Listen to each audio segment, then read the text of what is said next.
Hello everybody, this is Tim from Boatshed Yacht Brokers for a tour around the inside and cockpit of this 1999 Saga 26 HT, and as you can see, she looks great.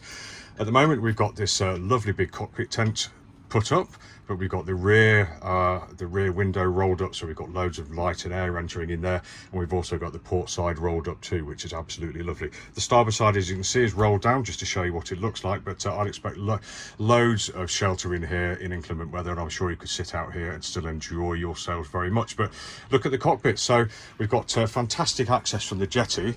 It is literally just a step from the jetty up onto the top of the companionway here, or you could step down to the swim platform and up the ladder, no problem at all. And then it's straight through here. We've got an infill cushion here at the moment that pulls out just to reveal a step, so all very nice and easy. Let's just put that back into place. And also, once you're in, we've got the companionway here, which folds closed. It's just held back at the moment by the string, so I'll just leave it there, but that folds closed, and that will give you a really nice secure feeling within the cockpit. Absolutely lovely. There's storage beneath all of these cushions. There are cupboards, there's a gas locker, etc, etc. So this boat is very well catered for storage wise. Also here we've got sockets. There are about 8 240-volt sockets, very well catered for on board. We've even got USB sockets here for the kids to charge their phones as well. We have a holding tank as well, unusual for a boat of this age, and this is where she's pumped out, so very nice indeed. And if I just lift the carpet, this carpet's been put down to protect the deck, so let's have a quick look. Really lovely deck under there, very nice indeed. You know, it just looks really fabulous.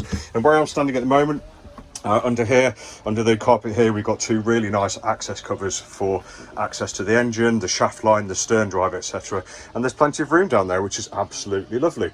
You'll notice all the way around the boat we've got cup holders absolutely everywhere. Some have been tailor-made, as have quite a few features on this boat. For instance, down here, the electrical isolators cover, really lovely. You just don't see that. Normally electrical isolators are covered in dust and dirt, etc., but this one keeps it all nice and tidy behind a tailor-made shelf there, which is absolutely lovely. Really like. Loads of room in here.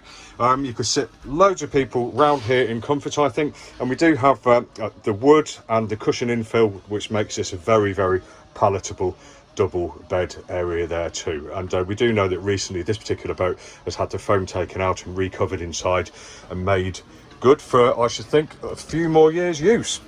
But let's look forward, shall we? Let's look along the cockpit.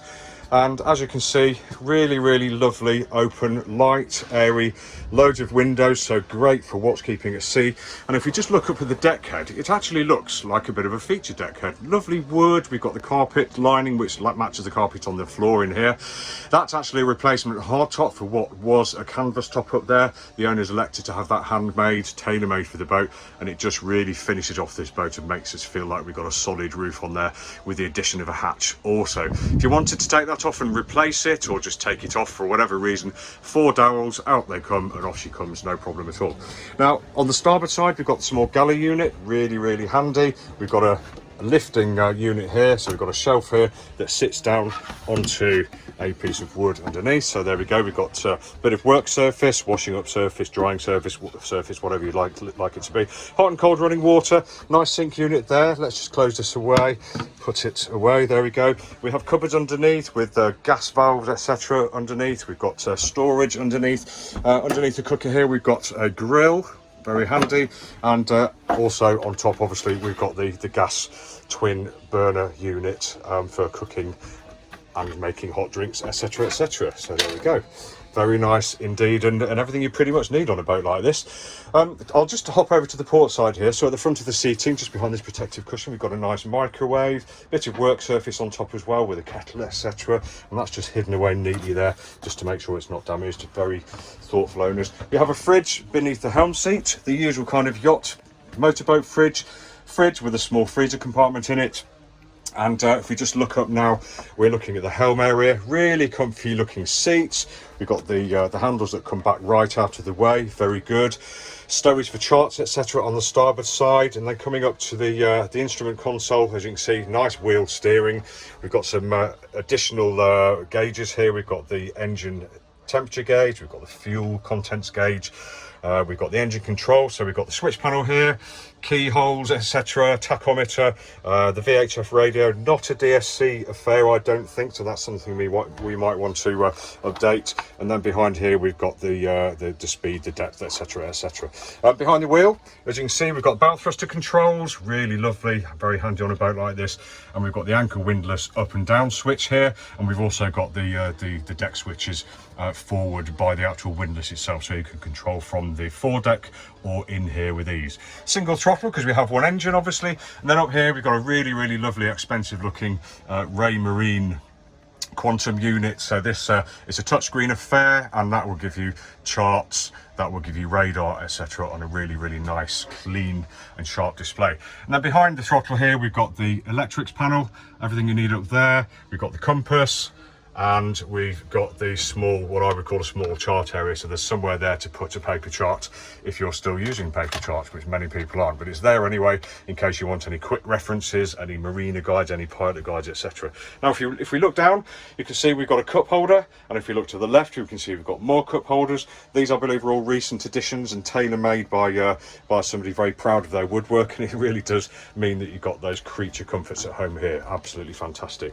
Now on the port side of the cockpit we've got another seat, again with a really nice armrest that folds back. So we've got a his and hers, or her and his, or his and his, or her and her seats here, no problem at all. And the deck is raised there as well, so we've got footrests, so comfort and style are all in abound here. We've got somewhere here for your mobile phone or a can of Coke, etc. Some stowage on top as well, and generally speaking this boat has been very well kitted out for cruising in comfort for a couple or maybe a small family. Absolutely lovely. So let's go down if you'd like to join me and have a look in the accommodation. Before I go down, we'll just have a quick look from up here. So as you can see, going from port to starboard, so we've got a couple of life jackets hanging up there on this hanging locker with a drawer underneath. We've got the seating stroke sleeping unit all around the bow there, culminating in the heads on the right hand side. So I'll just dive down here. So it's a couple of steps down, really nice and easy to get down. Open the door, and here we are in the heads compartment. As you can see, decent sort of size for a boat this size. We've got a mirror, nice window there with curtains on for privacy. We've got storage behind the sink and worktop units. Nice sink, bit of worktop, storage beneath, and the manual head. Decent headroom in here, probably just under 6 feet, but feels like a nice, bright and airy heads compartment. Yeah, very nice indeed. Right, let's close the door on that, and as we go around the boat you'll probably notice like this, the woodwork on this boat just looks absolutely fantastic. Really finishes her off lovely. So here's the starboard side of the accommodation, just looking up. Let's have a look at the headlining here. So it's padded, feels good, doesn't feel like it's moving at all, so all looks in good order to me, as do the windows with curtains, lots of light coming through there. And going down we can see we've got shelves behind the seat backs there, and then finally down to the actual seating stroke bed. There's storage beneath those as well. The upholstery looks absolutely lovely and in really good condition. And on the center line we can see we've got the main saloon table. This does drop down, and we've got an infill for here which makes it, and a cushion for the table, which makes this a lovely, great big, more than double sleeping area. And your feet will culminate behind the cushions, as you can see just behind there, on nestling the infill cushions for the double bed in the cockpit where we were before. This cupboard here, nice big cupboard, absolutely chock full of bedding at the moment, so plenty of room in there for your bits and pieces. We have a hatch up to the coach, to the foredeck on the coach roof. Very nice indeed. And again, the port side is pretty much a mirror of the starboard side until we get back to this section here where I mentioned we have the nice hanging locker with a drawer underneath. And port aft we've got a nice pilot berth. We can't really see much of it because we're stuffed full of cockpit table, infills, etc, but that does all come out. Quite a nice large area there, not too difficult to get in and out of either, and really handy for somebody who's backing up the skipper. And then finally, just looking at the companionway, you can see we've got a small drawer here which allows for footwear, etc. But I'll just look up from the saloon into the cockpit. There you go. This is a very nice looking boat. She's had a lot done to her, and as you can see, she does look pristine and very well looked after indeed. We really like it. So that was Tim showing you around the interior and the cockpit of this 1999 Saga 26HT. If you'd like any more information, just go to boatshedbrighton.com for lots more pictures, videos and virtual reality. Thanks for watching and enjoy the rest of your day.